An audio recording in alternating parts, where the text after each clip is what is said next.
데요. 우리 삶을 되돌아보시면서 하나님 앞에 또 이웃 가운데 우리가 잘못한 것들이 있다면 뉘우치는 마음으로 예배를 준비하실 수 있기를 바랍니다.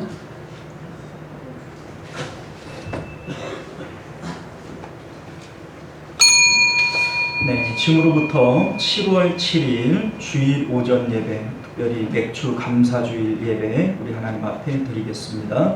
우리 다 같이 묵도하십니다.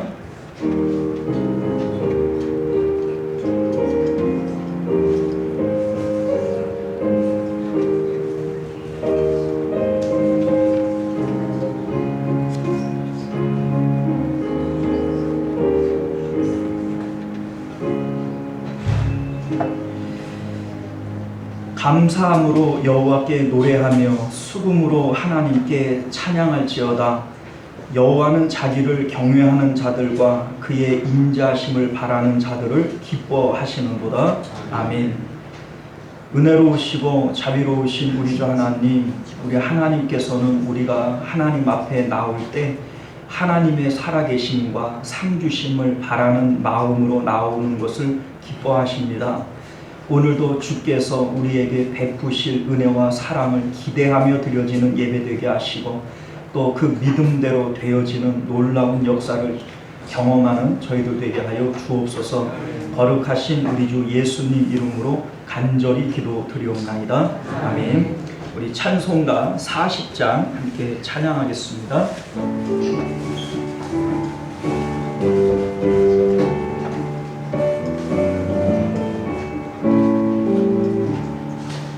찬송으로 보답할 수 없는 큰 사랑, 주님께 영광 할렐루야. 형제 자매 모두 이제 모여 찬송해, 주님께 영광 할렐루야. 하나님의 자녀여 크게 찬송 부르며 맑고 거룩한 길로 기쁨으로 나아가 주의 보좌 앞으로 속히 들어가겠네. 주님께 영광 할렐루야. 우리 받은 주님 은혜 한량 어떠다. 주님께 영광 할렐루야. 기쁜 찬송 부르면서 천국 가겠네. 주님께 영광 할렐루야. 하나님의 자녀여 크게 찬송 부르며 밝고 거룩한 길로 기쁨으로 나아가 주의 보좌 앞으로 속히 들어가겠네. 주님께 영광 할렐루야. 잠시 후에 우리 모두 주를 보겠네. 주님께 영광 할렐루야. 영광스러운 보좌 위에 거룩하신 주, 주님께 영광 할렐루야. 하나님의 자녀여 크게 찬송 부르며 밝고 거룩한 길로 기쁨으로 나아가 주의 보좌 앞으로 속히 들어가겠네. 주님께 영광 할렐루야. 만국 백성 천국에서 소리 높여서 주님께 영광 할렐루야. 영원토록 주의 공로 찬양하겠네. 주님께 영광 할렐루야. 하나님의 자녀여 크게 찬송 부르며 밝고 거룩한 길로 기쁨으로 나아가 주의 보좌 앞으로 속히 들어가겠네. 주님께 영광 할렐루야. 할렐루야. 자, 이 시간은 우리 한 주간의 삶을 되돌아보면서 우리 하나님 앞에 예배하기 합당치 못한 우리 언행 심사가 있거든. 우리 하나님 앞에 참회의 기도로 정결한 마음 가지고 예배할 수 있기를 바랍니다. 우리 다 같이 기도하겠습니다. 주여,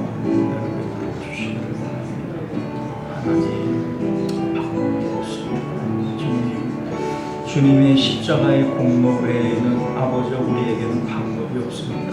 우리 하나님께서 아버지로 불쌍히 여기시고 오늘도 주님 주시는 놀라우신 은혜 가운데 저희 살아갈 수 있도록 은혜를 베풀어 주시기를 원합니다. 우리 하나님 우리 아버지 주님께서 우리 가운데 역사하여 주시고 하나님 오직 주님으로 인하여 새 힘을 얻는 저희들 되게 하옵소서. 너희는 여호와를 만날 만한 때에 찾으라. 가까이 계실 때에 그를 부르라. 악인은 그의 길을, 불의한 자는 그의 생각을 버리고 여호와께로 돌아오라. 그리하면 그가 긍휼히 여기시리라. 우리 하나님께로 돌아오라. 그가 너그럽게 용서하시리라. 아멘. 우리 사도신경 고백드리겠습니다.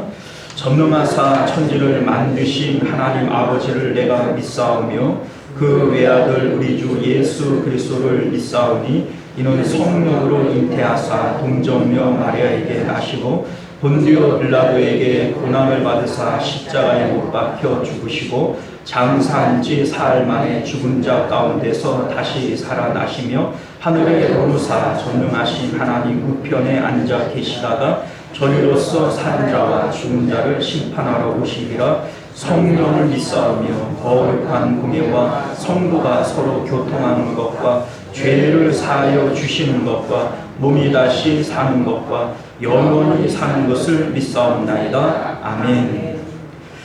자, 우리 찬송가 429장 우리 함께 찬양합니다.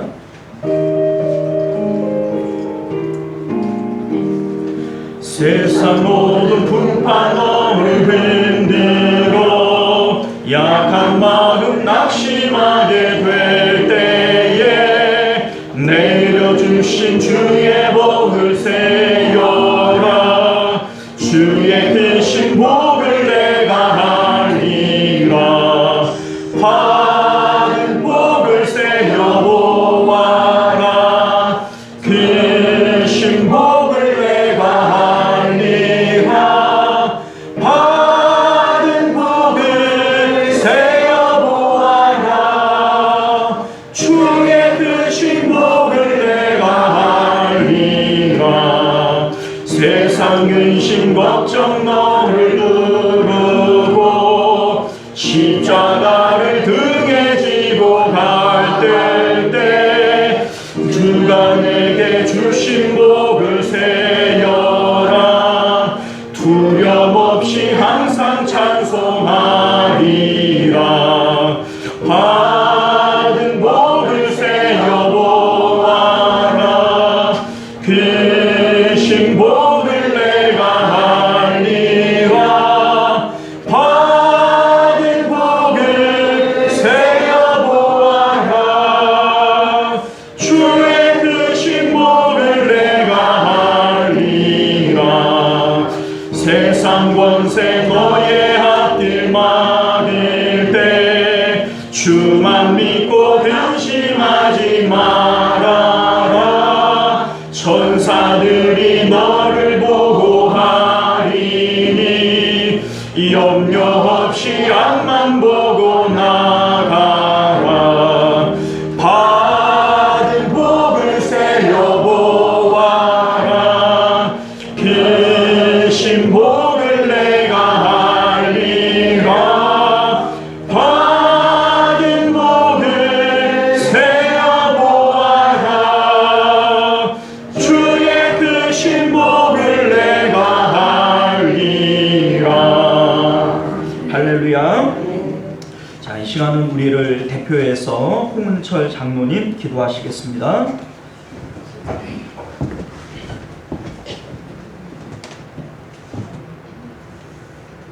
거룩하고 은혜가 풍성하신 하나님, 모든 영광과 찬양을 하나님께 올립니다. 오늘은 특별히 이스라엘 백성들이 보리를 추수하고 하나님께 감사를 드렸던 것처럼 저희들도 지난 상반기를 지나오면서 하나님께 감사를 드리는 맥주 감사 주일로 예배 드리게 하시니 감사드립니다. 지금까지 지내온 것 모두 다 주님의 은혜이며 우리가 지나온 모든 발걸음에 동행하여 주신 하나님의 크신 은혜를 기억하고 감사와 찬양으로 나아가는 귀하고 복된 시간이 되도록 축복하여 주옵소서. 하나님 아버지, 저희들은 주님께서 주시는 은혜로 늘 살아가면서 어려운 일 앞에서는 하나님께 간구하기보다는 세상의 방법대로 고민하고 해결하려 하였습니다. 하나님께 기도하기보다는 세상의 소리에 더 매달렸음을 고백합니다. 저희들의 연약함을 불쌍히 여겨주시고 저희의 죄를 용서하여 주옵소서.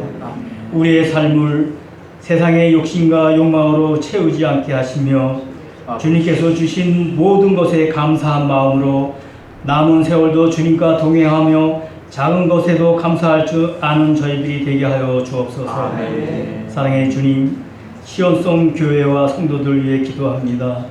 지난 상반기 6개월 동안에 베풀어 주신 주님의 크신 은혜와 사랑을 남은 한 해 동안에도 시온송 교회와 모든 가정 가운데 더욱 풍성히 부어 주옵시길 원합니다.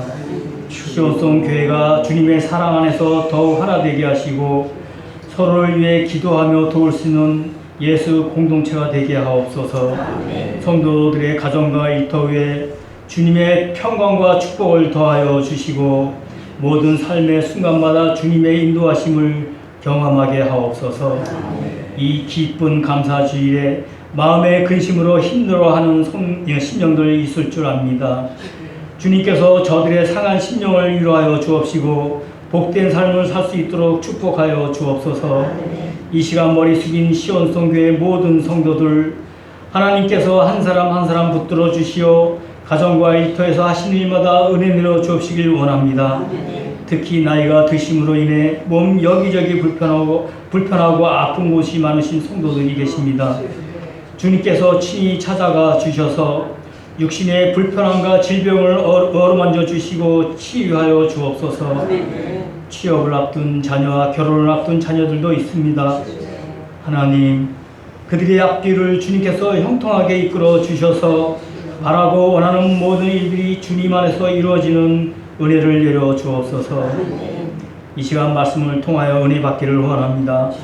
세상의 염려와 근심 걱정을 다 떨쳐버리고 말씀에 귀 기울여 하나님의 음성을 듣는 시간 되게 하옵소서. 오늘도 주님의 말씀을 들고 단위에 서시는 안명한 목사님을 성령의 능력으로 무장시켜 주시옵고 선포되는 말씀이 저희들의 닫힌 마음이 열리고 변화되는 은혜의 시간이 되게 인도하여 주옵소서. 오늘 맥주 감사주를 위하여 찬양과 중보기도 등 예배를 돕는 모든 이들에게 하나님의 사랑으로 축복하여 주옵시고 맥주 감사 예배가 은혜로 넘치는 복된 시간 되게 인도하여 주옵시길 원하며 우리를 구원하신 예수 그리스도의 이름으로 간절히 기도드리옵나이다. 아멘.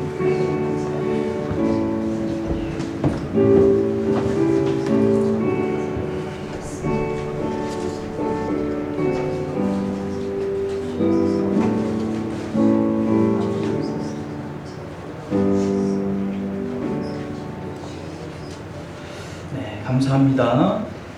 우리 찬송가 213장 4절 찬양 드리시면서 드려진 예물 공헌하겠습니다.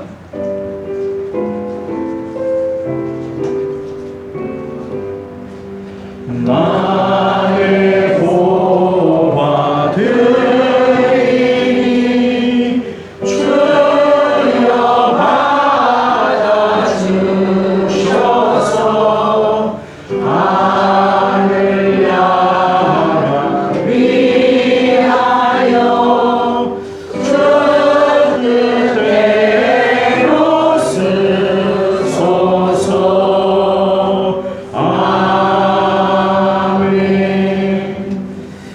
하나님 앞에 11조 예물, 선교 예물, 부재 헌금, 또 맥주 감사 헌금 이렇게 드리셨습니다. 우리 드려진 예물 위해서 기도하겠습니다.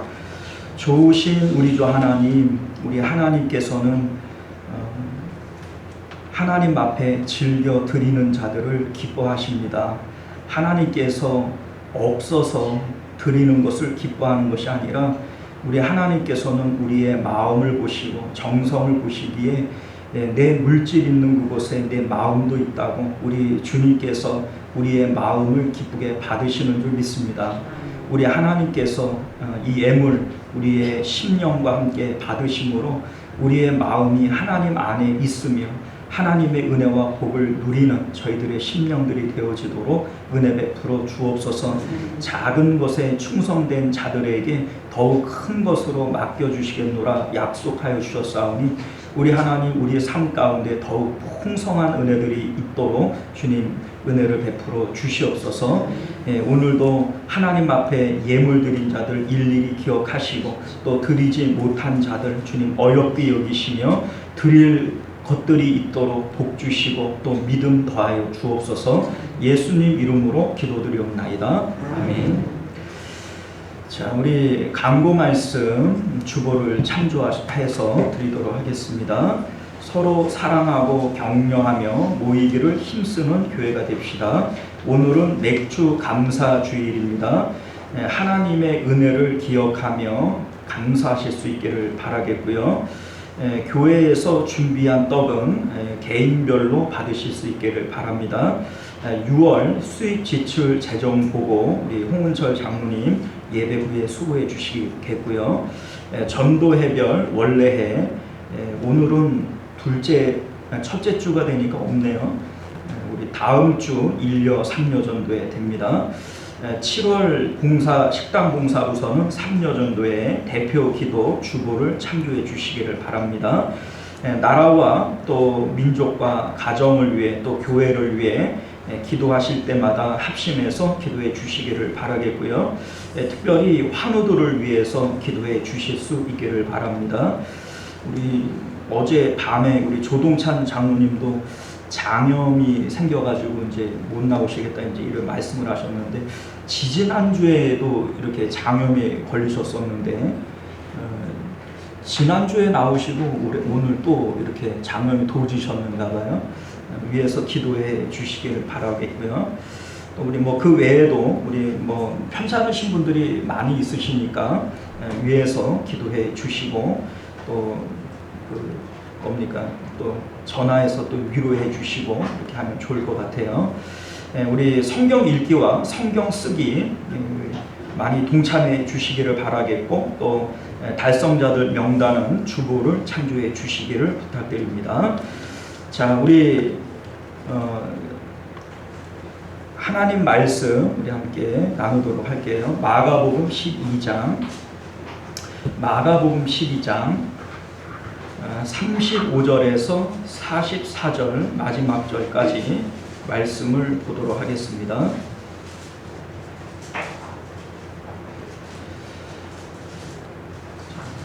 찾으셨지요? 네. 같이 교독해서 읽습니다. 예수께서 성전에서 가르치실새 대답하여 이르시되 어찌하여 서기관들이 그리스도를 다윗의 자손이라 하느냐?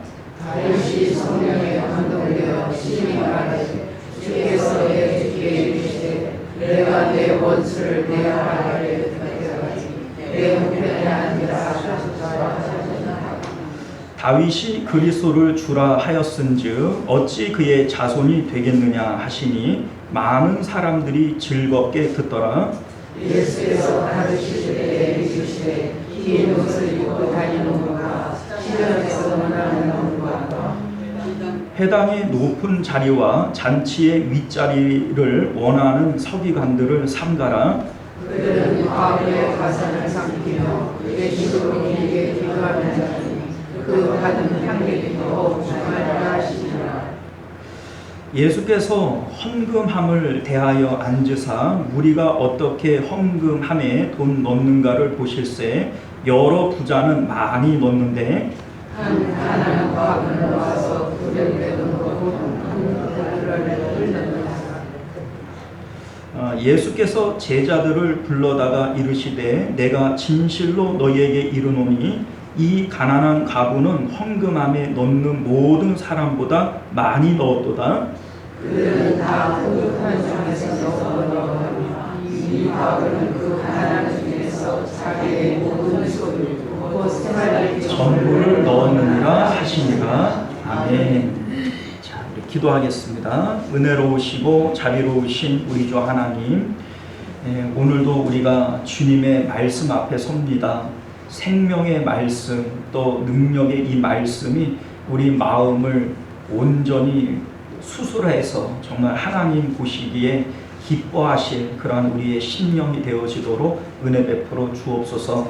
예수님 이름으로 기도드리옵나이다. 아멘. 자, 오늘은요 특별히 전 세계 교회들이 지키고 있는 맥주 감사 주일입니다. 사실 뭐 오늘날은 농사를 안 짓잖아요. 이제 뭐 일부 농부들이 짓지 뭐 옛날처럼 뭐 전 국민이 농사 짓는 이런 시대가 아니기 때문에 맥주 감사주일 이렇게 얘기를 하면 뭐 보리맥주 아니겠어요? 그러니까 뭐 이제 실질적으로는 이제 이스라엘에서는 밀을 추수하고 난 다음에 이제 합니다만, 이제 우리나라는 이제 이거를 이제 맥주 이렇게 해서 이제 보리로 이해를 합니다.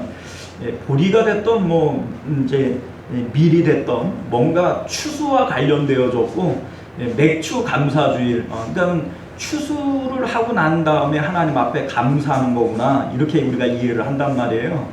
오늘날 우리들은 농사 안 짓고 월급 받아서 사는데, 그죠? 그런데 우리가 굳이 이 맥주 감사주의를 지켜야 하느냐? 이거 뭐 교회가 그 헌금 받아내려고 하는 거 아니냐? 뭐 이렇게 이제 사람들이 오해하시는 경우들도 있어요. 그런데 여러분들, 우리가 맥주 감사주의를 지킬 때 이게 어떤 의미인지는 분명히 알고 지켜야 됩니다. 감사라고 해서 감사하는데 감사할 거리가 없는데 막 쥐어짜가지고 감사하라고 그러니까는 뭐 감사하는 거냐? 그게 아닙니다. 우리 하나님께서 이 맥주 감사주의를 우리에게 지키라라고 명령하시는 이유가 있고 감사의 제목이 있는 거예요. 이거를 알고 우리가 들어야 되겠다, 이런 생각이 드는 것이죠. 여러분들 아시다시피 이스라엘 백성들이 출애굽을 하고 난 다음에 시내 산에 이르렀을 때 하나님께서 율법을 주시며 명령하신 거예요. 그 가운데 출애굽기 23장과 신명기 16장을 보게 되어지면 이스라엘에게 3대 절기를 주십니다. 너희는 매년 3번 내게 절기를 지킬지니라, 이렇게 말씀하세요. 절기를 지켜라. 이 3번의 절기가 뭔 줄 아시죠? 유월절과 맥주절과 장막절입니다. 우리 이제 뭐 유월절은 우리가 그 부활절로 우리가 이제 현대 교회가 지키고요. 맥주절은 맥주절, 또 이제 장막절은 우리가 추수감사주일로 이렇게 변환시켜서 지키고 있지 않습니까? 자, 그런데 과거에는 뭐 농경 시대니까는 뭐 그 이제 이제 추수감사주일이 됐던 뭐 맥주감사주일이 됐던 우리에게 어떤 의미가 있어요. 그런데 굳이 지금의 그 현대 교회가 이거를 지켜야 되느냐? 하나님께서 이 절기를 지키라라고 명령하시는 것은 특별한 의미를 갖고 있어요. 구속사적인 의미를 갖고 있는 겁니다. 자, 무슨 얘기냐면 이스라엘의 절기의 특징 중에 하나가 뭐냐면 기념할 일이 있고 절기가 만들어진 게 아니라 하나님께서 먼저 절기를 명령하시고 그리고 그 일을 하나님께서 역사를 이루신 거예요. 이를테면 이스라엘 백성들에게 유월절을 지키도록 먼저 명령을 하셨죠. 너희들은 양을 잡아다가 그 피를 좌우 문설주 임방에 바르고 그 고기를 가족들이 모여갖고 매 10인에 한 명씩 그 양을 잡아서 먹어라, 이제 이런 명령을 하셨잖아요. 그리고 이 명령이 있고 난 다음에 이제 실질적으로 이스라엘 백성들만 구원을 받죠. 이제 모든 첫 태생들이 죽을 때 죽음의 사자가 그 이스라엘의 집을 뛰어넘습니다. 유월을 했다, 뛰어넘었다. 이게 유월절이죠. 그러니까 하나님께서 이스라엘에게 먼저 명령을 하셨고, 그리고 나서 이제 그 뭡니까, 그 6월절의 구원의 역사가 일어나게 된 거죠. 장막절도 역시 마찬가지예요. 장막절은 너희들이 장차 가나안 땅에 들어가거든 광야에서 지냈던 것을 기억하며 장막을 치고 지내라. 이게 장막절 아닙니까? 자, 그러니까 이 명령을 받을 때 이제 이스라엘 백성들이 40년 광야 생활을 하잖아요. 그러니까 40년 후에나 그 가나안 땅에 들어가서 지킬 게 장막절인 거예요. 그런데 광야에 있는 동안에 정말 하나님께서 우리를 가나안 땅에 젖과 꿀이 흐르는 그 땅에 인도하실까? 아직 실현된 거예요? 안 실현된 거예요? 안 실현됐어요. 그러나 하나님께서 명령하시는 것이죠. 너희가 장차 가나안 땅에 들어가게 될 것인데, 그 가나안 땅에 들어가게 되어지면 이 절기를 지켜라. 그러니까 절기를 주시고 가나안 땅에 들어간 일이 생겨나게 된 겁니다. 자, 그러니까 이 하나님께서 지키라라고 하는 말의 의미는 믿으라라고 하는 의미와도 같은 거예요. 절기를 주시고 하나님께서 자신의 이름에 자존심을 걸고 그 언약된 것을, 절기의 내용을 지켜주실 거라는 거죠. 뭐 우리 같으면은 뭐 3.1절, 광복절 이러한 절기들은 이미 그 사건이 있었고 그리고 나서 기념일이 만들어진 거죠. 그런데 이스라엘의 절기는 그렇지 않습니다. 하나님께서 먼저 명령하셨고 하나님의 이름에 자존심을 걸고 하나님께서 그것을 이루시는 거예요. 자, 그런데 맥추절의 의미가 뭐냐? 맥추절은요, 이제 유대인들의 전승에 의하면 이 맥추절은 모세가 시내산에서 하나님의 율법의 말씀을 받은 날이 바로 이 맥추절이다, 이렇게 얘기를 합니다. 신약에 와서는 이 맥추절의 다른 이름이 오순절, 칠칠절 이러지 않습니까? 그런데 이 오순절에 어떤 일이 있었죠? 성령이 우리 가운데 임하게 되어집니다. 이스라엘 백성들이 광야에서 이제 광야 생활을 할 때 구름 기둥과 불 기둥을 통해서 이 광야에 하나님께서 인도를 해주세요. 광야에는 길이 있어요, 없어요? 광야는 길이 없어요. 구름 기둥, 불 기둥이 가는 곳이 길이 되어지고 이스라엘 백성들이 그 이제 하나님의 인도를 받게 되어지는 거예요. 자, 그런데 이 구름 기둥, 불 기둥을 우리 이제 신학자들은 뭘로 해석을 하냐면 하나님의 말씀과 성령이다, 이렇게 해석을 합니다. 이제 불 기둥은 하나님의 성령을 의미하는 것이고 이제 구름 기둥은 하나님의 말씀을 의미하는 거예요. 그런데 이 맥추절에 하나님께서 주신 것이 구약 시대에는 율법을 주셨고 신약 시대에는 오순절에 성령을 주신 거죠. 그래서 우리를 인도하여 주시는 거예요. 구약 시대에는 말씀을 통해서, 신약 시대에는 우리 마음 가운데 성령을 주셔서 우리의 삶을 인도하여 주시는 겁니다. 이것이 바로 맥추절의 의미이고 우리가 감사해야 될 내용이 바로 그건 거예요. 하나님께서 우리의 삶을 인도하고 계신다. 자, 이 인도가, 자, 6월절은 애굽에서 구원해 내신 날, 구원과 관련이 있고요. 그리고 장막절은 가나안 땅에 들어가는 천국과 관련이 있어요. 그리고 이 맥추절은 광야 40년 생활을 할 때 하나님께서 말씀을 주셔서 구름 기둥을 주셔서 이스라엘 백성들을 인도하는 것과 관련이 있어요. 자, 그러니까 우리 눈에는 보이지 않지만 하나님께서 말씀과 성령을 주셔서 오늘날 우리의 인생을 인도하고 계신다라고 하는 것을 믿으실 수 있기를 바랍니다. 여호와가 나의 목자시지만 내가 때로 사망의 음침한 골짜기를 다닐 때가 있어요, 없어요?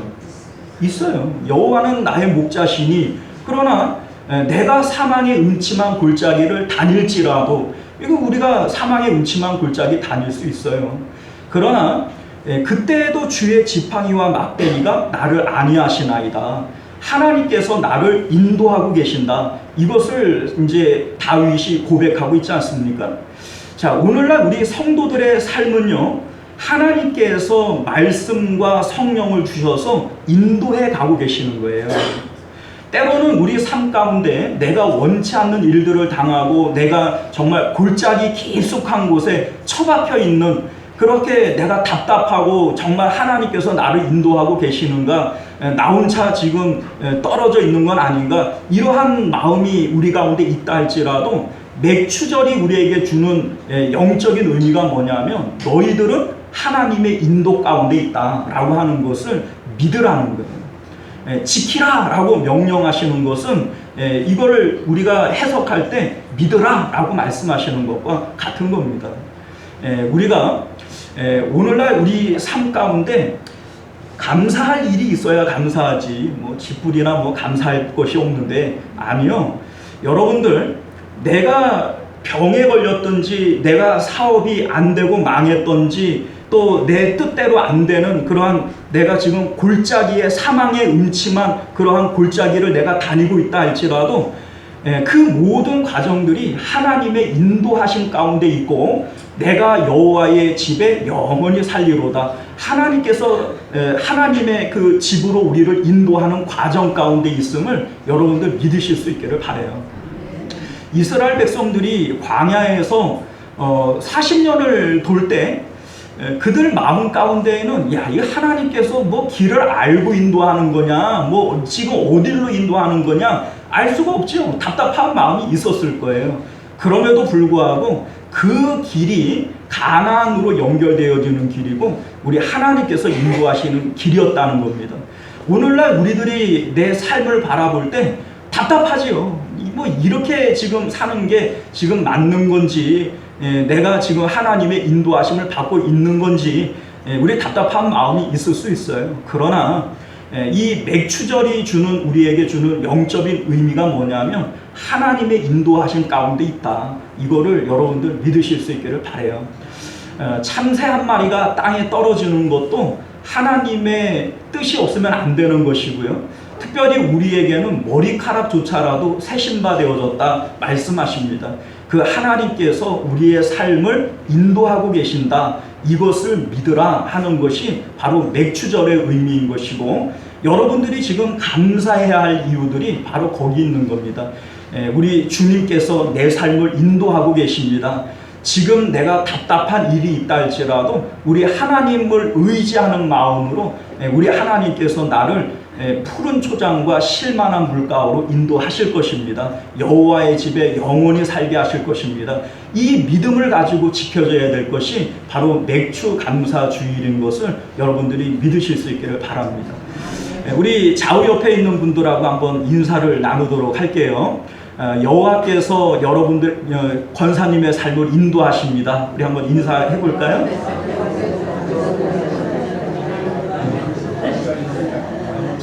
하나님께서 여러분들의 삶을 분명히 인도하고 계십니다.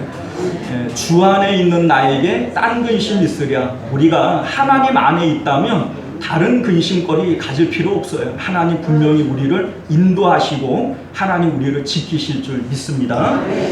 자, 오늘 우리가 함께 읽은 본문의 말씀을 중심으로 전부를 드리는 완전한 사랑이라고 하는 제목으로 하나님 말씀 함께 나누도록 하겠습니다. 전부를 드리는 완전한 사랑. 우리 이제 제가 신학교 다닐 때 우리 교수님 중에 한 분이 이제 그런 얘기를 했어요. 성경 중에서 복음서들이 제일 어렵다, 이제 이런 얘기를 하시더라고요. 근데 사실 성경을 처음 읽는 분들은 복음서만큼 재미있고 복음서만큼 쉬운 책이 없거든요. 여러분들 로마서, 갈라디아서 뭐 이러한 그 뒤에 나오는 서신서가 재밌어요? 복음서가 재밌어요? 복음서가 훨씬 재밌어요. 읽을 때 훨씬 편하게 읽혀지는 게 복음서입니다. 그런데 그 당시 저도 이제 신학생일 때 그 말을 이해를 못했어요. 복음서가 이렇게 재밌고 쉬운데 왜 그 복음서가 제일 어렵다고 얘기를 할까? 이제 뭐 그 로마서라든지 갈라디아서라든지 에베소서라든지 이러한 서신서들이 훨씬 까다롭고 어려운데, 그런데 제가 목사 되고 이렇게 목회를 하면서 성경을 좀 많이 보다가 보니까 교수님 말이 뭔지를 알겠더라고요. 서신서들이 어려운 거는 말이 어려운 것이지 내용이 어렵진 않아요. 그러니까 이게 이제 처음 한번 이해하기가 어려운 것이지 이해하고 나면은 서신서만큼 쉬운 책이 없습니다. 그런데 이 복음서는 읽을 때마다 깊이가 달라져요. 그러니까 처음에 읽을 때 재밌게 읽는데 이게 그렇게 가볍게 재밌게 읽을 내용이 아니다라고 하는 거를 2번 읽고 10번 읽고 100번을 읽으면 그 깊이가 다 달라져요. 그러니까 이 복음서는 감추어진 책이다. 담고 있는 내용이 잘 드러나지 않고 깊이 있게 읽어야 또 깊이를 알 수 있는 책이다. 이런 생각을 갖게 되어지는 것이죠. 그런데 사실은 이제 이 복음서들이 사실 이게 진짜 복음이에요. 뭐 다른 것들은 이제 2차적인 내용이고 마태복음, 마가복음, 누가복음 이게 복음인 거예요. 우리가 이제 복음이라고 얘기를 할 때 복음의 진위는 이 사복음서 안에 있는 겁니다. 그러니까 사실 오늘날 우리 이제 한국 교회들이 이 복음서들을 제대로 해석을 하지 않기 때문에 2단도 나오고 3단도 나오고 이상한 대로 자꾸 흘러가는 거예요. 이 복음서는 재밌는 책이 아닙니다. 이 복음서는 예수 그리스도의 피 묻은 복음이 들어가 있기 때문에 이 내용 자체가 결코 쉬운 책이 아니에요. 차라리 이 서신서들이 쉽지 복음서는 쉬운 책이 아닙니다. 자, 우리 이제 고린도전서 3장 1절 말씀을 보면 사도 바울이 그런 얘기를 해요. 형제들아 내가 너희를 신령한 자들을 대함같이 말할 수 없어서 육신에 속한 자 곧 그리스도 안에서 어린아이같이 하노라 이렇게 얘기를 합니다. 단단한 음식을 먹지 못하고 젖이나 먹어야 할 자들로 여긴다 이런 말씀을 해요. 자, 무슨 얘기냐면요. 똑같은 복음이지만 받는 대상에 대해서 전하는 내용이 달라져요. 그러니까는 영적인 어린아이들에게는 젖 먹이는 것처럼 복음도 그냥 씹어서 갈아서 먹여야 되는 것이고 그러나 원복음은 그게 아닌 거죠. 원복음은 우리 이제 예수님께서 행하시고 말씀하시는 원 내용은 그렇게 간단하고 작은 게 아니에요. 예수님의 이 복음 자체가 십자가 복음 아닙니까? 그러니까 이 십자가의 원복음은 이게 대단한 거예요. 그러니까 우리가 사실 이 복음서들을 지금 같이 보고 있는데 우리가 일반적으로 알고 있는 재밌고 쉬운 복음이 아니라 조금 까다롭고 어려운 내용으로 우리가 들려질 수 있어요. 이유가 뭐냐면 여러분들에게 제가 좀 단단하게 먹이는 거예요. 단단하게. 이 말씀을 좀 쉽고 재밌고 그냥 가볍게 듣고 넘어갈 수 있는 이런 말씀으로 전할 수 있지요. 그러나 그거는 여러분들을 어린아이 젖먹이로 생각하는 것이고 우리는 지금 말씀을 그냥 예수님께서 우리에게 주시는 원래의 내용 그대로 우리가 가지고 말씀을 배우기 때문에 조금 어렵게 느껴질 수 있고 또 단단하게 느껴질 수 있어요. 그러나 이 이제 말씀이 예수님께서 우리에게 말씀하시는 원래의 의도이다라고 하는 것을 감안하고 들으실 수 있기를 바랍니다.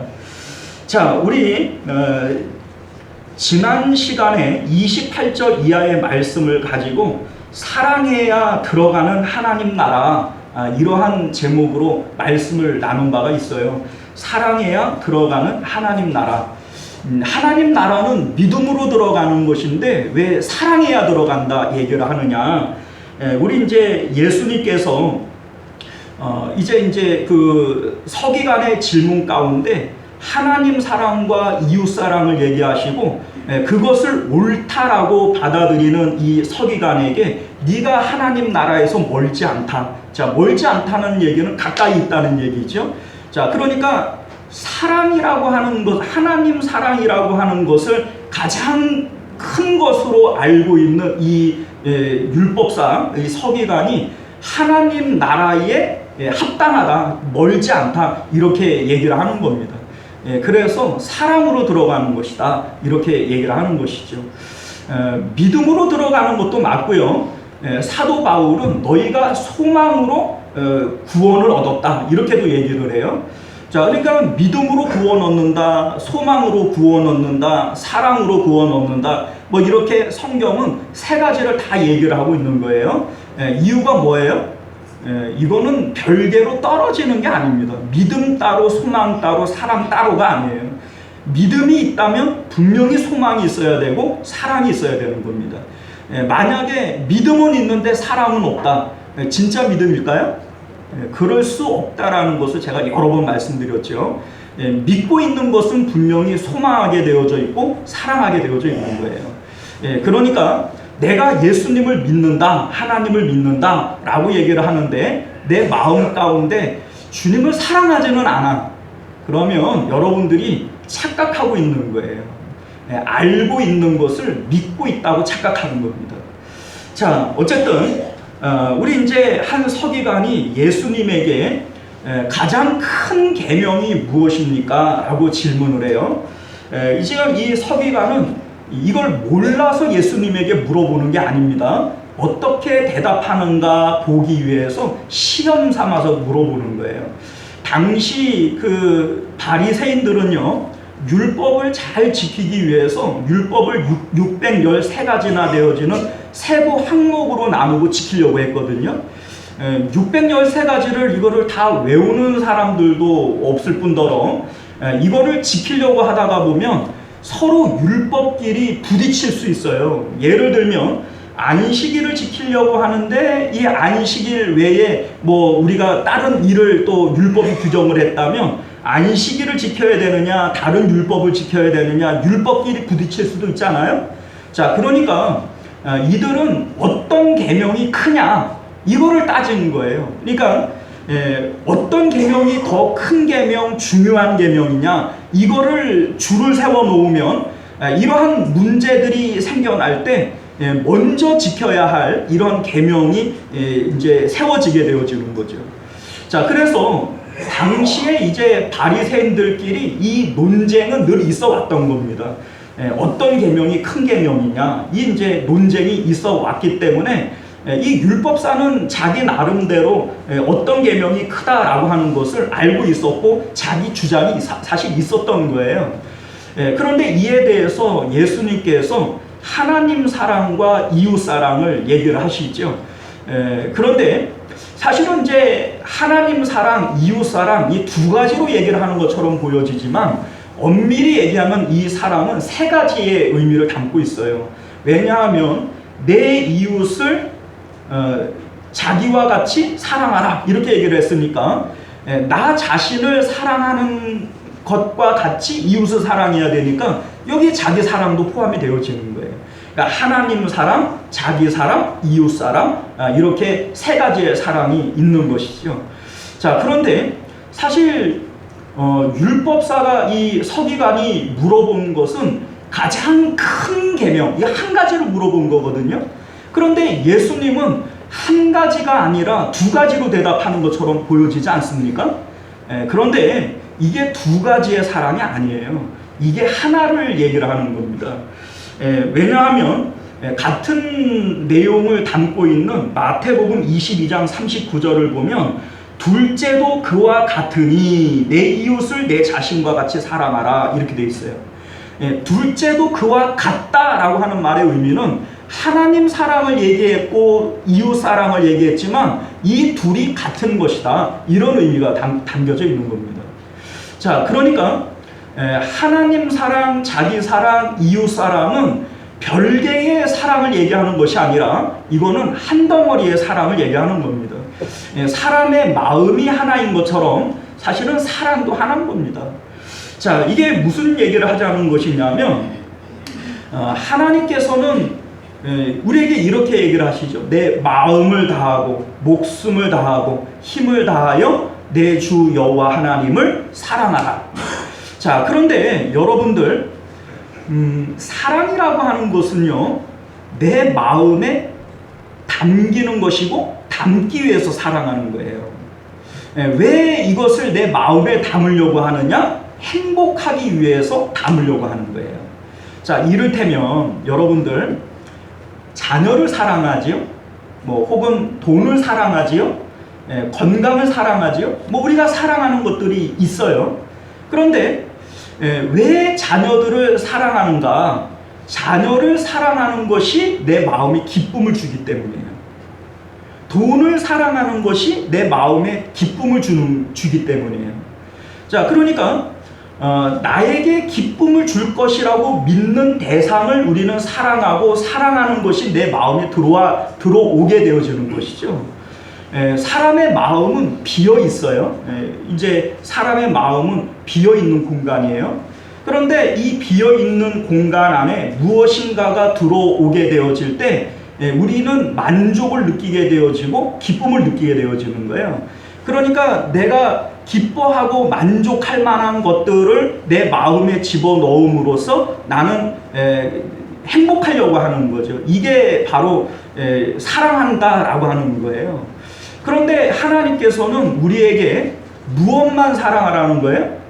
하나님만 사랑하라는 거예요. 하나님만 사랑하라. 내 마음을 다 하고 목숨을 다 하고 힘을 다 하면 남는 게 있나요? 남는 게 있어요? 그러니까 우리 마음을 다 했단 말이에요. 다 했어요. 마음을 다 했어요. 목숨을 다 했어요. 내 힘을 다 했어요. 그러면 우리 남는 게 없잖아요. 내 힘을 다 했고 내 목숨 다 했고 내 마음을 다 했는데 그런데 여러분들 하나님을 우리가 마음을 다해서 우리 마음에 모시게 되어지면 이 마음이 가득 차게 되어져요. 자, 그러니까 우리는 비어있는 마음을 채우기 위해서 세상에 사랑할 것들을 많이 둔단 말이에요. 우리는 뭐 자녀도 사랑하고 뭐 남편도 사랑하고 돈도 사랑하고 뭐 내 명예도 사랑하고 뭐 이러한 여러 가지 것들을 사랑하는 이유가 뭐냐면 채워지지 않기 때문에 그런 거예요. 사실 이런 것들을 다 가지면 채워질까요? 안 채워져요. 솔로몬이 안 채워진다고 얘기하잖아요. 마치 깔때기가 있는 이런 이 깔때기 안에다가 당장 뭘 넣으면은 채워지는 것 같잖아요. 그런데 시간이 지나면 이게 다 밑으로 빠져버리고 또 비어버리죠. 이게 바로 헛되다라고 하는 말의 의미예요. 이제 솔로몬이 헛되고 헛되니 모든 것이 헛되다라고 얘기를 하는 것은 이 세상 가운데 솔로몬은 가지고 싶어하는 것들 다 가져봤어요. 누리고 싶어하는 것들 다 누려봤어요. 그런데 마지막 죽음 앞에 딱 서봤을 때 해 아래에 라고 얘기를 하는 것은 우리가 장차 가야 할 하나님 나라는 해 위에요, 해 아래에요? 해 위에요. 그러니까 자신이 이제 해 위로 올라가야 하는데 생각해 보니까 이 해 아래에 있는 모든 것들이 다 헛된 것들이에요. 내가 가졌다 했던 것도 가진 것이 아니고 잃어버렸다 했던 것도 잃어버린 게 아니에요. 이 세상에 있는 것들은 다 헛개비 같은 것들인 거죠. 그러니까 이 솔로몬이 나 헛되게 살았다 이렇게 표현하는 겁니다. 자, 오직 우리 마음을 채울 수 있는 것은 하나님 한 분밖에 없어요. 내가 가질 수 있는 것도 하나님 한 분밖에 없어요. 그래서 우리 예수님께서 땅에다가 보물을 쌓지 말아라. 하늘에 보물을 쌓아라. 이 땅에 있는 것들은 좀이나 동록이 와서 이걸 해하고 도둑질해 가는 거 아니냐. 우리 이제 죽음이라고 하는 것들 앞에 우리는 이거 다 도둑 맞아 버리는 거 아니에요. 자, 하나님 한 분밖에는 우리 마음을 채울 리가 없어요. 그런데 하나님으로 우리 마음을 채우게 되어질 때 거기서 그것이 자기를 향한 최고의 사랑이에요. 솔로몬이 후회하죠. 마지막을 후회해요. 왜 후회를 하냐면 자기는 자기를 잘못 아끼고 사랑해왔던 거예요.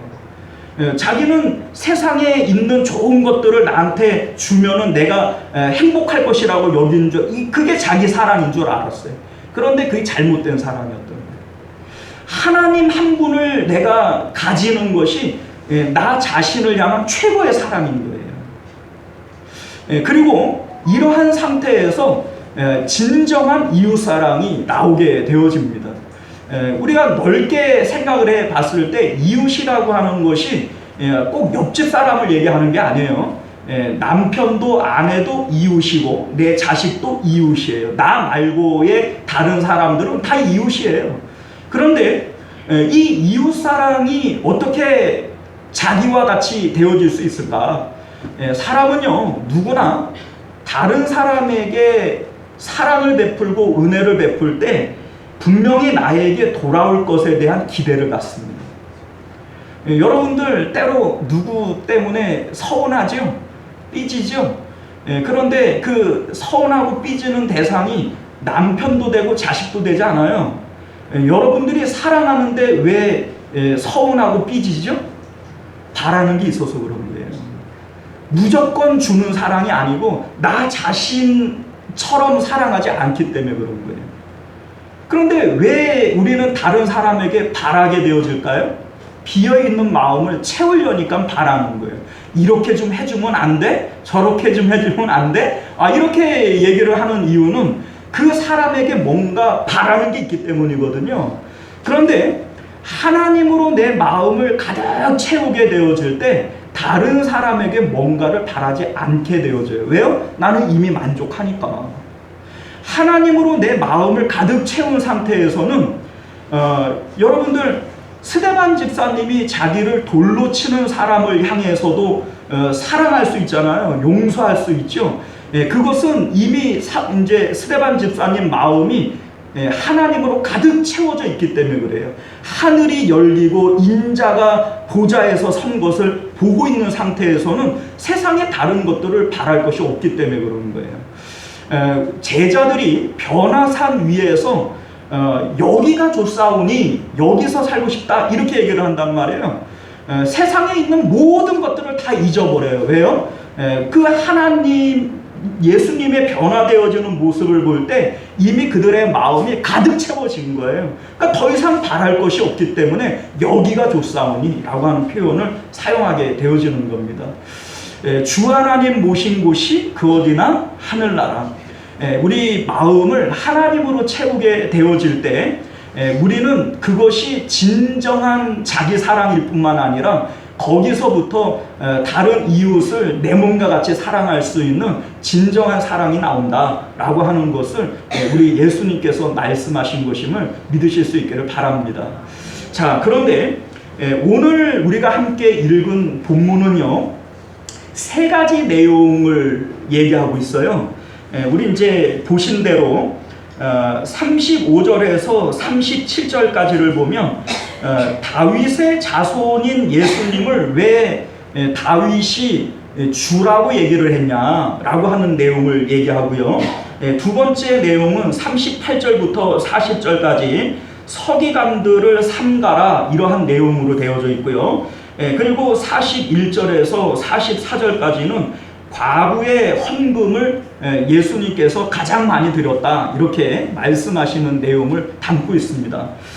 우리가 이제 생각을 해보면 어떤 계명이 가장 크냐 이 얘기 다음에 뭐 다윗의 자손인 예수 그 다음에 뭐 서기관들 이제 뭐 바리새인들의 누룩을 조심해야 된다 뭐 이런 얘기하고 과부의 헌금 뭐 사실 전혀 연관성이 없는 내용처럼 보여지지만 이제 마가가 이 성경을 기록을 할 때에는 그냥 뭐 생각나는 대로 중구난방 이렇게 기록한 게 아니에요.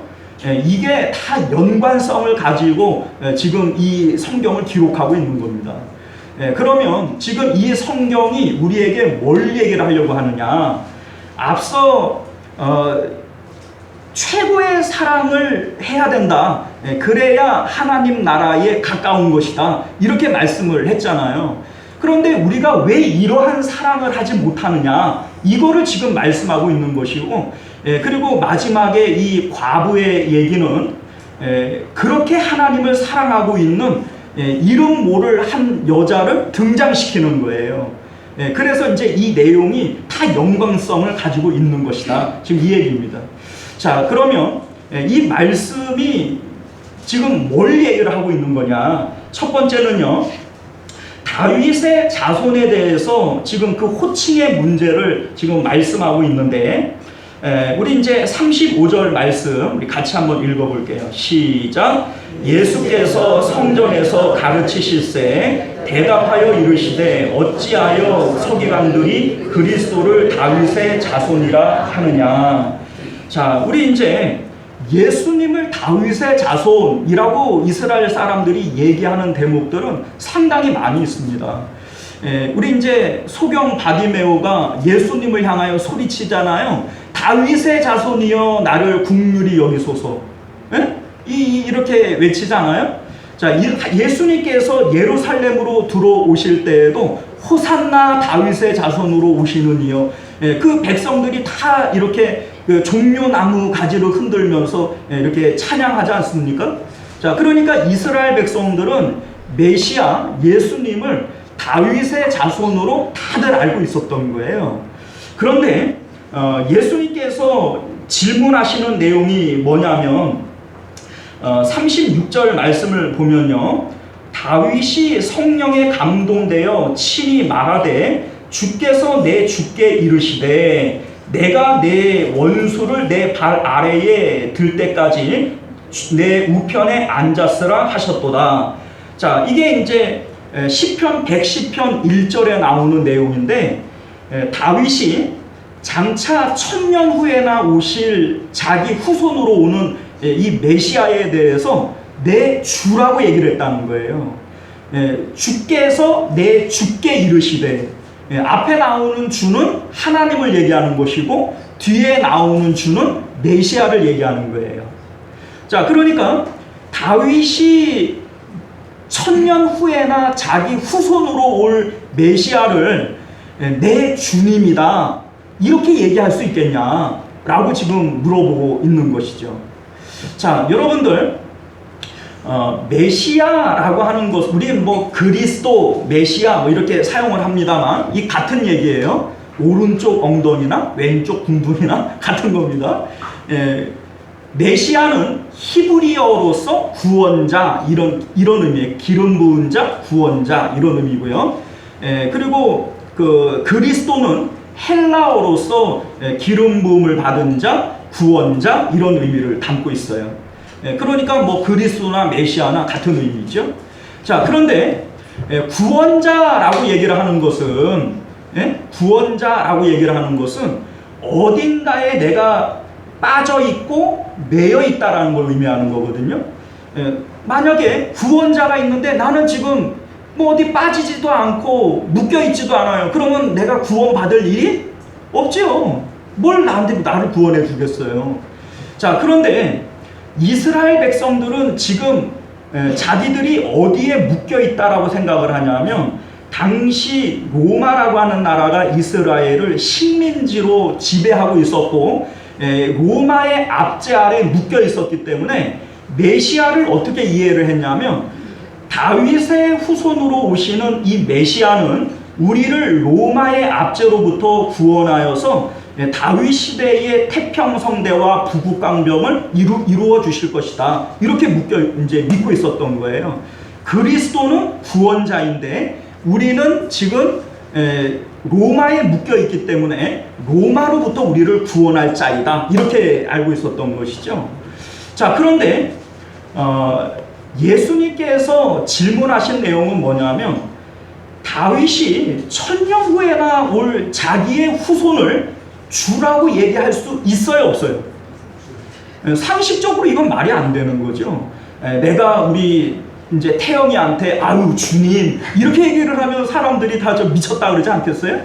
그런데 1000년 후에나 올 자기의 후손을 향해서 자기의 주님이다, 내 주님이다, 주께서 내 주께 이르시되 이렇게 얘기를 하니까, 자, 그러니 너희들이 말하는 그 다윗의 자손 그리스도가 어떻게 다윗의 후손이 될 수 있겠냐 이렇게 질문하고 있는 거예요.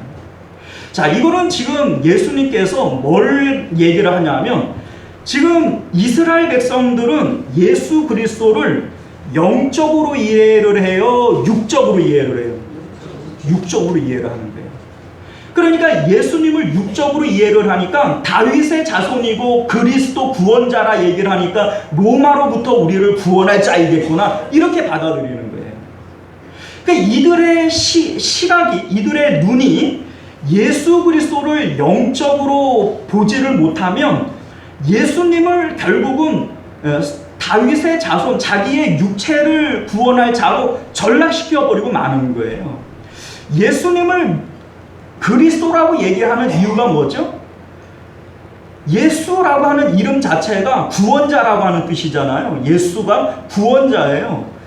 그런데 예수님께서 탄생하실 때 예수라 하라, 이는 자기 백성을 그들의 죄에서 구원할 자심입니다. 예수님은 우리를 로마의 압제로부터 육체를 구원하시는 분이 아니라 우리의 죄로부터 우리의 영혼을 구원하실 분이시다 라고 하는 것을 여러분들 믿으실 수 있기를 바라요. 우리 예수님께서 살리는 것은 영이니 육은 무익하니라, 이렇게 말씀하십니다. 그런데 오늘날 우리들도 이 예수님을 자꾸 육체를 중심으로 생각을 하면 이 예수님을 우리 병 고쳐주고 우리 사업 잘 되게 하고 우리 자녀들 잘 되게 하고 이러한 예수님으로 전락시킬 수밖에 없어요. 이거는 예수님에 대한 바른 이해가 아닙니다. 자, 예수님은요, 우리를 우리의 죄로부터 구원하여서 하나님께로 인도하실 분이에요. 예수님께서 나는 양의 문이라 내가 곧 길이라, 이런 말씀을 하세요. 나로 말미암지 않고는 아버지께로 올 자가 없느니라. 우리가 하나님을 구원으로 여기고 우리가 이제 하나님께로 가고자 할 때 우리가 하나님께로 가지 못하는 유일한 이유가 있어요. 뭐죠? 죄 때문에 못 가는 거예요. 죄 있는 사람은 하나님께 가요, 못 가요? 못 가요. 그래서 이 죄 문제를 해결하고 우리를 하나님께로 인도하여 주실 분, 이게 바로 예수 그리스도라는 겁니다. 그런데 이스라엘 백성들은 예수님을 다윗의 자손으로 이해했다. 이 얘기는 육체적으로 예수님을 이해했기 때문에 예수님을 언제나 자기의 육체를 좋게 만들 뿐으로 이렇게 지금 받아들이고 있는 거예요. 오늘날 우리 가운데도 그런 신앙을 갖고 있는 분들이 많이 있지 않습니까? 오늘 우리 시원성교회는 없겠지만 사실 한국교회 안에 예수님을 그렇게 이해하고 생각하시는 분들이 얼마나 많이 있어요. 여러분들 그거 크게 착각하는 거예요. 복음서를 잘못 이해를 하고 있는 거예요. 자, 여러분들 만약에 우리가 예수님을 그렇게 육체적으로 이해하고 있을 때에는 마음을 다하고 목숨을 다하고 힘을 다하여 하나님을 사랑할 수 없어요. 그렇기 때문에 구원에 가까이 올 수가 없는 겁니다. 구원으로부터 멀리 있는 거예요. 자, 이 사람들의 삶의 모습들을 두 번째 우리가 보고 있는 다음 38절 이하에서 예수님께서 말씀하시는 거예요. 자, 예수께서 가르치실 때에 이르시되 긴 옷을 입고 다니는 것과 시장에서 문안받는 것과 회당에서 높은 자리와 잔치의 윗자리를 원하는 서기관들을 삼가라. 그들은 과부의 가산을 삼키며 외식으로 길게 기도하는 자니 그 받는 판결이 더욱 중하리라. 이렇게 말씀하세요. 자, 여기에 나오는 이 서기관들, 이게 바리새인들이거든요. 자, 그런데 이들이 추구하는 삶의 모습이 뭐예요? 긴 옷을 입고 시장에서 문안받고 회당의 높은 자리와 돈을 좋아하기 때문에 가부의 가산도 삼키는 자들이라는 거예요. 벼룩이 간을 내먹지, 그죠? 자, 이게 지금 가부의 가산을 삼킨다라고 하는 말의 의미는 돈을 얼마나 좋아하는지 벼룩이 간도 내먹는 사람들이라는 얘기예요. 그런데 이 바리새인들이 하나님 있다, 부활 있다, 천국 있다 해요, 안 해요? 하죠. 하는데 이들의 삶은 그 천국하고는 멀리 살고 있는 거예요. 천국에서 가깝다가 아니라 천국에서 멀리 살고 있어요. 이유가 뭡니까? 예수님을 육체로 이해하기 때문에 그래요. 예수님을 영으로 이해하는 것이 아니라 육체로 이해하고 있기 때문에 자기들의 하나님도 우리 이제 내 육체를 이롭게 해주실 분으로 받아들이는 거예요. 그리스도가 하나님이 보내주시는 분 아니에요? 그런데 이 하나님 자체를 내 육체를 이롭게 해주시는 분으로 이해를 하는 거예요. 그러니까 율법을 잘 지키고 하나님을 잘 믿으면 하나님께서 나한테 복 주시겠지? 사업도 잘 되게 해주시고 건강 주시고 우리 자식들도 잘 되게 해주시겠지? 하나님을 잘 섬기면 우리가 땅에서도 잘 되는 거야. 이게 바로 지금 이들이 살아가는 삶의 모습이라는 겁니다. 그러니까 이 바리새인들이 그렇게 살 수밖에 없는 이유가 뭐예요? 예수 그리스도를 볼 수 있는 영적인 눈이 없기 때문이라는 거예요. 예수님을 다윗의 자손으로 육적인 부분으로만 보게 되어지면 이 예수님은 자기를 로마로부터 풀어주어서 내 삶을 질적으로 좋게 해주실 분으로 이해를 하지, 영적으로 나를 하나님께로 인도하고 구원해 주실 분 이렇게 이해를 못하는 거예요. 예수님께서 너희들은 육체를 통하여 판단하나 나는 아무것도 판단하지 않는다 이렇게 말씀하시는 겁니다. 자, 여러분들, 오늘날 우리들이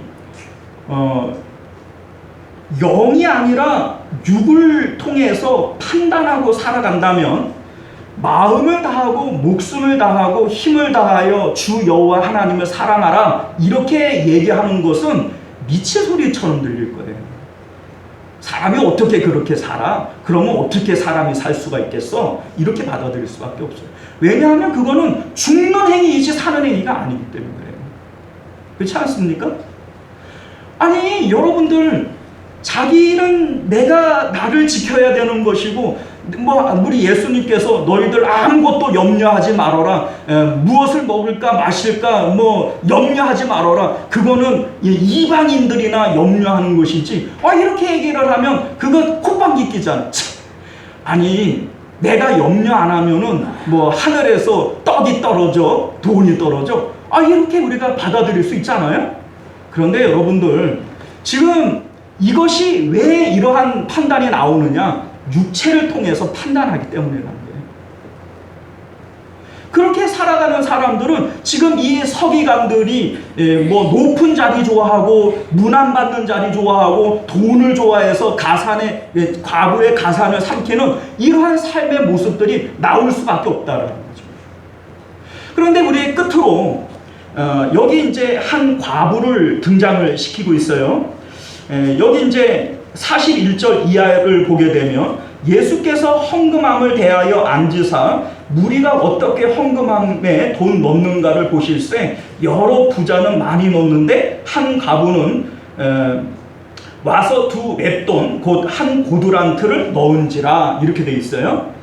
자, 여기에 보면요, 이 2 렙돈이라고 하는 것은 당시 화폐 단위로 가장 작은 단위라고 얘기를 해요. 이게 이제 노수로 만든 돈, 우리 이제 은전이 있고 금전이 있고 이러잖아요. 근데 이건 노수로 만들었어요. 그러니까 가장 낮은 금액을 얘기하는 것이고, 이제 학자들에 의하면 이게 이제 64분의 1 데나리온이다 이렇게 얘기를 합니다.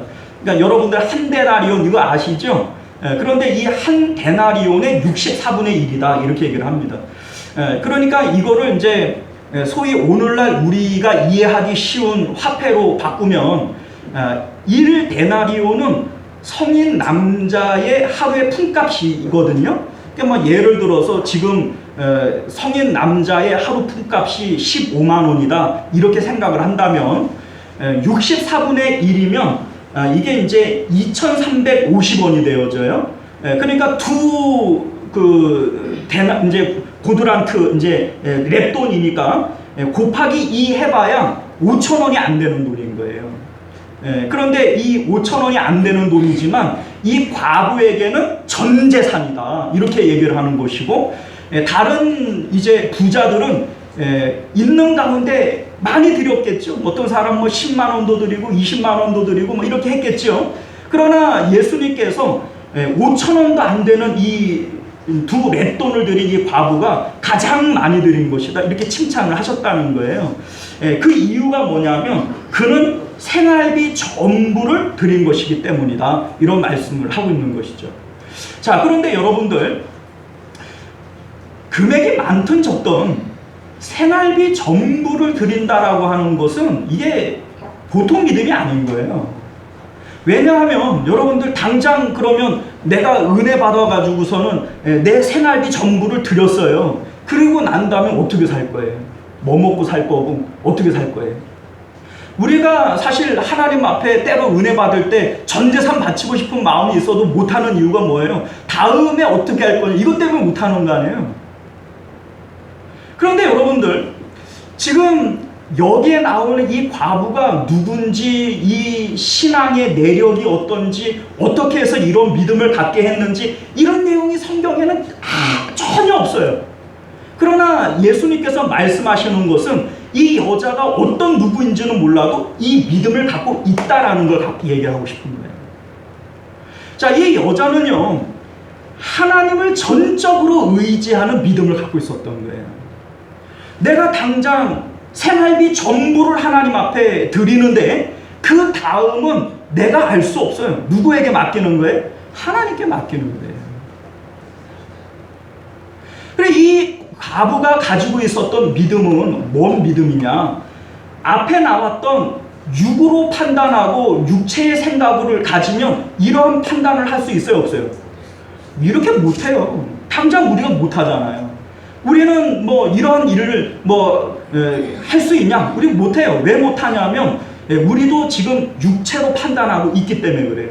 앞에 나오는 우리 이제 서기관들, 바리새인들, 예수님께서 외식하는 자라 비판하고 바리새인들의 누룩을 주의해라 이렇게 얘기를 하니까 이들이 참 나쁘다, 우리는 이런 생각을 갖지만 사실 우리 안에 있는 생각이 이 바리새인들과 다를 게 있나요? 없어요. 우리도 높은 자리 좋아하고 문안 받는 자리 좋아하고 돈을 좋아하고 우리도 똑같이 살아가잖아요. 이 과부처럼 내 전 재산, 내 전부 이거 못 바치잖아요. 그러니까 여러분들, 비판하는 이들을 우리가 비판할 자격이 사실 없는 거예요. 그런데 왜 지금 성경은 우리에게 이 얘기를 하고 있느냐? 왜 너희들이 이거 못하냐? 이 과부는 왜 이걸 할 수 있느냐? 예수님을 보는 눈이 바뀌기 때문에 그런 거예요. 우리가 육체를 통하여 판단하고 내가 육체를 통해서 살아가게 될 때에는 이거 절대로 할 수 없어요. 예수님께서 십자가에서 죽으신 이유가 뭐죠? 십자가의 의미가 뭐죠? 자기 죽음이에요. 예수님께서 내가 십자가 졌으니 이걸로 끝났다, 너희들이 할 일은 없다, 이렇게 얘기를 했으면 우리가 신앙생활하기가 얼마나 편하겠어요. 예수님이 내 죄를 위해서 죽으셨고 예수님 때문에 나는 내 죄를 다 사함받았으니까 나는 이제 내 맘대로 살아도 구원받는 거다, 이러면 얼마나 좋겠어요. 예수님 그렇게 얘기 안 하셨거든요. 너희들도 자기 십자가 지고 나를 따라와라 라고 말씀하셨죠. 그런데 오늘날 우리가 한국교회에서 이 나 따라와라, 십자가 매라 이 얘기 안 해요. 안 합니다. 예수님이 우리 죄를 위해서 죽으셨기 때문에 우리는 죄사함 받았고 이거를 믿으면 너희들은 구원받았다, 이렇게 얘기해버리고 말죠. 예수님은 그렇게 끝나지 않았어요. 너희들도 자기 부인하고 자기 십자가 지고 나 따라와라, 이렇게 얘기를 했지. 아닙니까? 여러분들, 자기 부인과 자기 십자가가 의미하는 게 뭐예요? 내 육체가 죽었음을 고백하는 거예요. 그러니까 내 육체는 이게 육신 아니에요. 그러니까 이 바리새인들이 왜 높은 자리를 좋아하고 돈을 좋아하고 문안 받는 거 좋아하고 이렇게 살아가죠? 육체가 있기 때문에 그런 거예요. 육체를 통해 판단하니까 그런 거예요. 그런데 예수님께서 너희가 자기 부인하고 자기 십자가 지고 나 따라와라 라고 얘기를 하는 것은 우리가 주님 안에서 나의 죽음을 고백하는 거예요. 내가 죽어야 이 과부처럼 행할 수 있어요. 내가 죽어야 예수님 앞에 나왔던 전부를 드리는 사랑, 또 우리 마음을 다하고 목숨을 다하고 힘을 다하여 하나님 사랑해야 된다, 이거 우리 육체가 죽었음을 고백할 때에만 이게 가능한 일입니다. 사랑하는 성도 여러분들, 복음이 뭐예요? 복음은 십자가 복음이에요. 십자가가 복음입니다. 예수님이 병을 고쳐주셨고, 예수님이 죽은 사람을 살려주셨고, 오병이어의 이적을 통하여 먹여주셨고, 아니에요. 이거는 십자가의 예수님을 믿으라고 우리에게 보여주신 것이지, 그러한 기적의 예수님을 믿으라고 한 게 아니에요. 무슨 얘기인지 아시겠어요? 우리가 믿는 것은 십자가의 예수님이시지 공생의 예수님이 아닌 거예요. 공생의 예수님을 믿는다고 구원이 없어요. 십자가의 예수님을 믿어야 구원이지. 그런데 오늘날 우리 한국 교회들이 공생의 예수님, 기적을 일으키고 능력을 일으켜서 성도들의 삶을 윤택하게 해주시는 육체를 통하여 예수님을 자꾸 믿게 만들잖아요. 이게 잘못된 거라고요. 공생의 예수님을 믿는다고 구원받는 게 아니에요. 십자가의 예수님을 믿어야 구원받는 거예요. 사랑하는 성도 여러분, 우리가 오늘 말씀을 잘 기억하실 수 있기를 바랍니다. 우리가 십자가를 통해서 육체를 벗어내지를 못하면요, 주님의 복음으로, 그러니까 구원으로부터 멀리 있는 거예요. 멀리 있는 거예요. 그러니까 주님의 구원은요, 십자가를 통해서 이루어질 수 있어요. 십자가가 아니면 마음을 다하고 목숨을 다하고 힘을 다하여 하나님 사랑할 수도 없을 뿐더러 전부를 드리는 이 과부와 같은 그러한 사랑할 수 없습니다. 우리가 오늘도 주님의 십자가를 통해서 자기의 죽음을 고백하며 주님 앞으로 한 걸음 더 나아가실 수 있는 저와 여러분들 되시기를 바랍니다. 기도하겠습니다. 은혜로우시고 자비로우신 우리 주 하나님 감사합니다. 오늘 우리에게 주시는 하나님의 말씀을 통하여 십자가의 복음, 어느 누가 십자가를 기뻐하고 좋아할 수 있겠습니까? 그러나 우리 주님께서 자기 십자가를 메고 나 따라오라 말씀하시는 것은 오직 그 길만이 구원의 길이기 때문인 것을 우리로 믿게 하여 주옵소서. 우리를 자기를 주시기까지 우리를 사랑하시는 예수님 아닙니까? 그 사랑의 예수님께서 자기 십자가 메고 나 따라오라, 이것은 나를 위한 말씀이요 사랑의 말씀인 것을 우리가 꼭 기억하고 믿게 하여 주옵소서. 거룩하신 예수님 이름으로 기도드리옵나이다. 아멘. 자, 우리 찬송가 588장 우리 함께 찬양하시고 우리 축도로 예배를 마치겠습니다.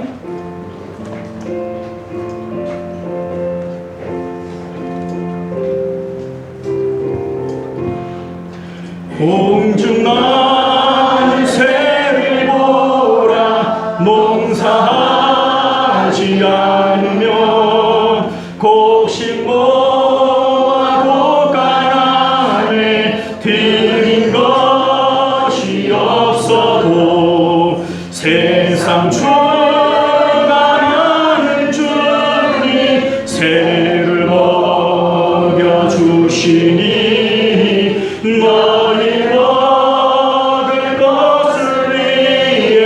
근심할 것 무엇냐. 들의 백합화를 보라, 길상 수고함에도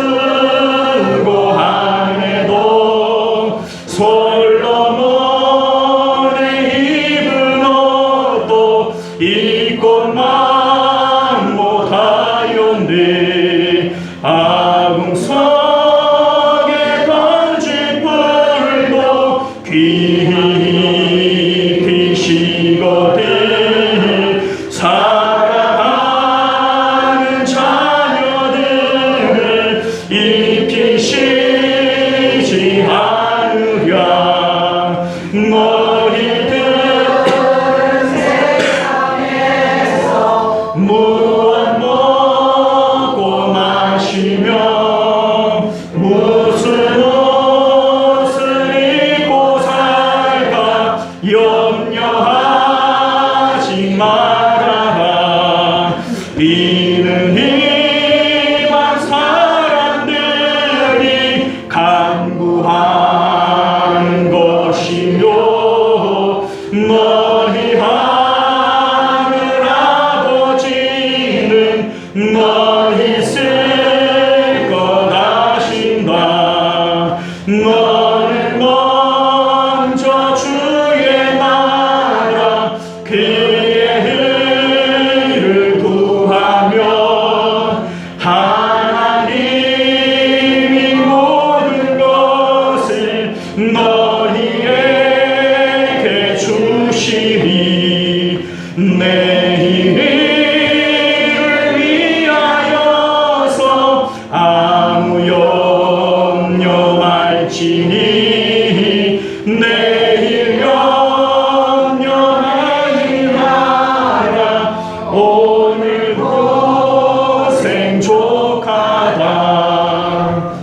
할렐루야.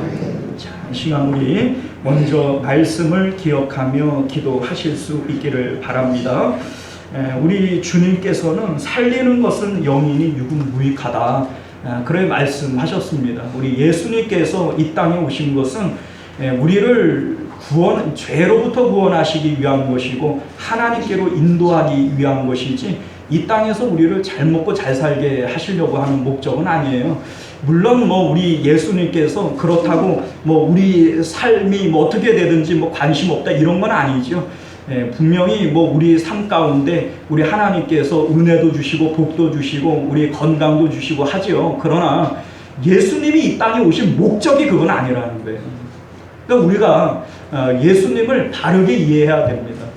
이 바리새인들은 예수님에 대한 이해를 잘못하니까 그들의 삶이 그렇게 바뀌어버리고 마는 거예요. 우리가 오늘 말씀을 통해서 예수님에 대한 바른 이해가 있게 하시고 우리가 영적으로 주님을 볼 수 있는 눈이 있게 하여 주옵소서. 이러한 마음 가지고 우리 함께 기도하실 수 있기를 바랍니다.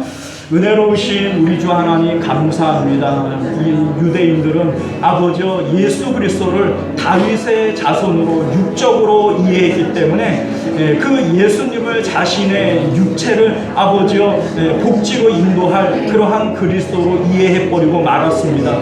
예수님은 하나님의 아들이시요 예수님은 우리를 죄로부터 구원하셔서 하나님께로 인도할 분이신 것을 우리로 바르게 기억하게 되어진다면 우리가 보는 복음이 달라질 것이고 우리가 살아가는 삶이 달라질 것이온데 우리 하나님 오늘 우리의 눈이 아버지여 예수 그리스도를 바라볼 수 있는 영적인 영안이 열려질 수 있도록 은혜를 베풀어 주시옵소서. 그래서 우리가 이 세상을 바라보는 눈이 달라지게 하시고 우리의 삶이 달라지는 놀라운 역사들이 있도록 주님 은혜를 베풀어 주시옵소서.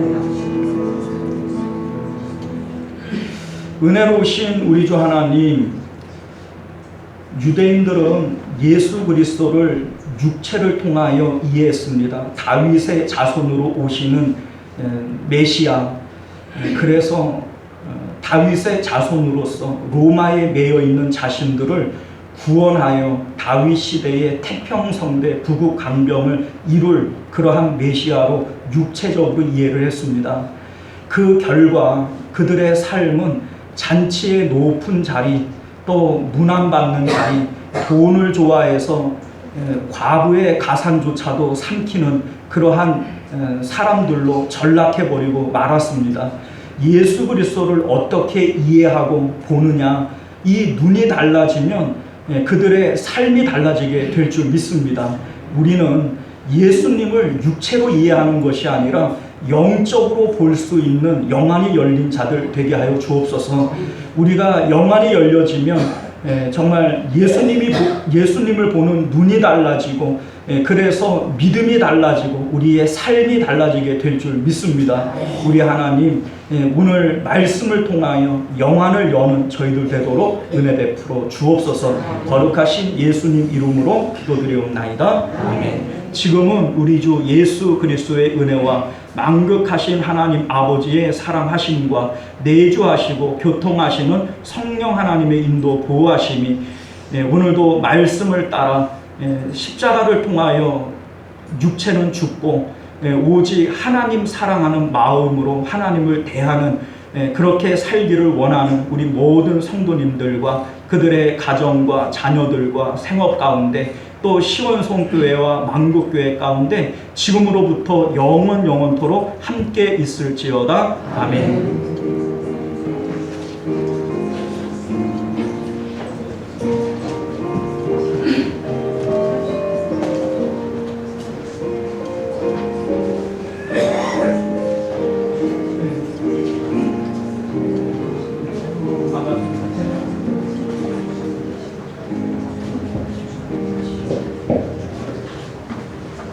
지금부터 시원송교회 2024년 6월 수입 지출 내역을 성도 여러분께 보고드리겠습니다.